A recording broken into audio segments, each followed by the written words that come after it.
भैया वो मुझे आपसे कुछ ज़रूरी बात करनी है। हाँ बोलो। भैया वो मैं MBA करना चाहता हूँ, तो उसके एडमिशन के लिए मुझे आपसे कुछ पैसे चाहिए। नकुल, तुम्हें पता है ना अभी कैसी सिचुएशन चल रही है। अब इसमें MBA की फ़ीस कैसे भरूँगा मैं? भैया अगर हम लोन ले लें तो आपको पता है ना मेरा बचपन से MBA करने का सपना है। ठीक है, चलो मैं देखता हूँ, दोस्त से उधार ले लूँगा मैं। थैंक यू भैया। नहीं, कोई जरूरत नहीं है किसी से पैसे उधार लेने की। और नकुल तुम्हारे तो दिन पर दिन एक्सपेंसेस बढ़ते ही जा रहे हैं, कभी कुछ तो कभी कुछ। तुम समझते क्यों नहीं, हम ऑलरेडी फाइनेंशियल बर्डन में है। जिस दिन तुम खुद पैसे कमाने लगोगे ना, उस दिन तुम्हें पैसों की अहमियत पता चलेगी। सब देखो मुंह उठा के पैसे मांगने आ जाते हो। तुम हमारे ऊपर बोझ बनते जा रहे हो नकुल। अगर हम ऐसे तुम्हारे एक्सपेंसेस मैनेज करते रहेंगे तो हम अपनी फैमिली कब स्टार्ट करेंगे? पर भाभी वो मेरे भी तो भैया है ना। हाँ, तुम्हारे भैया है तो?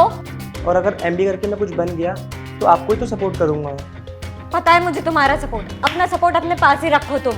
भाभी आप दोनों ने मुझे काफ़ी बार सपोर्ट किया है, तो मेरा फर्ज भी बनता है ना कि मैं आपको सपोर्ट करूँ। देखो नकुल, तुम्हारे लिए बेहतर होगा कि तुम यहाँ से अभी चले जाओ। मीरा, तुम क्या उसको इतनी देर से बोली जा रही हो? उसके पास मेरे अलावा कोई नहीं है। मम्मी पापा के बाद मैंने ही उसको पाला था। अब अगर उसको एजुकेशन की जरूरत है तो मैं सपोर्ट नहीं करूंगा तो कौन करेगा? सुनील, तुम समझते क्यों नहीं हो? अगर तुम ऐसे नकुल की हेल्प करते रहोगे तो वो दिन ज्यादा दूर नहीं है कि हम सड़क पर आ जाएंगे। ठीक है, सोचता हूँ इस बारे में। मीरा, ये ग्रोसरी का बिल इतना कैसे बढ़ गया? सुनील, तुम्हें तो पता है ना महंगाई बहुत बढ़ गई है, तो बस उसी की वजह से थोड़ा महंगा। तो चीजें सच्ची में इतनी महंगी हो गई हैं या फिर मम्मी पापा को पैसे घर भेज रही हो? एक सेकेंड, ये तुम क्या बकवास कर रहे हो सुनील? मैं ऐसा क्यों करूंगी? और हाँ, मेरे घर में ना किसी को पैसों की कोई जरूरत नहीं। तो ये बिल इतना कैसे बढ़ रहा है? जवाब दो। अरे मैं बता तो रही हूँ, महंगाई इतनी बढ़ गई है। मैं तुम्हें अब कोई पैसे नहीं दूंगा, सब खुद मैनेज करो। ये क्या हो गया सुनील, तुम्हें अचानक से क्या बोले जा रहे हो? हम 3 लोग रहते हैं इस घर में, और 3 लोगों में ये ग्रोसरी तो इतनी आएगी ना, और ग्रोसरीज तो बेसिक नीड है। जैसे ग्रोसरी और बाकी चीजें तुम्हारे लिए बेसिक नीड है ना, वैसे नकुल के लिए एजुकेशन बेसिक नीड है।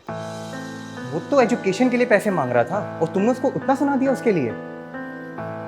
जैसे तुम्हारे लिए चीजें कुछ जरूरत है ना, वैसे नकुल के लिए है।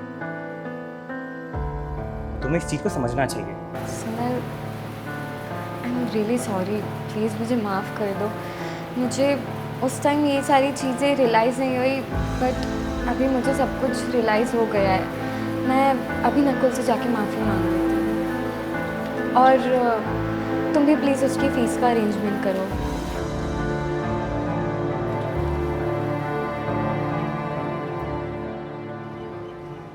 नकुल, अरे भाभी आप प्लीज़ मुझे माफ़ कर दो नकुल। मैंने अभी थोड़ी देर पहले तुमसे जिस तरीके से बात करी वो बहुत गलत था, और मुझे मेरी गलती की रियलाइजेशन हो गई है। प्लीज़ मुझे माफ़ कर दो। भाभी आप मेरे से माफ़ी मत मांगिए, मैं आपका कंसर्न समझ सकता हूँ, कोई बात नहीं। नहीं नकुल, मैंने तुमसे तुम्हारे सपने छीनने की कोशिश करी है, जो कि बिल्कुल भी एक्सेप्टेबल नहीं है।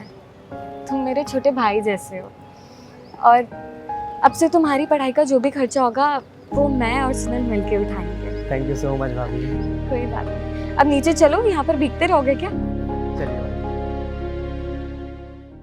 If you are going through any psychological or relationship problem, then you can join our positivity group by the name of Nijo Positive. It's a community counseling group wherein you can submit your problems anonymously and people in the group will try to solve it or support you with positivity. The link is in the description below. Thank you. Bye-bye.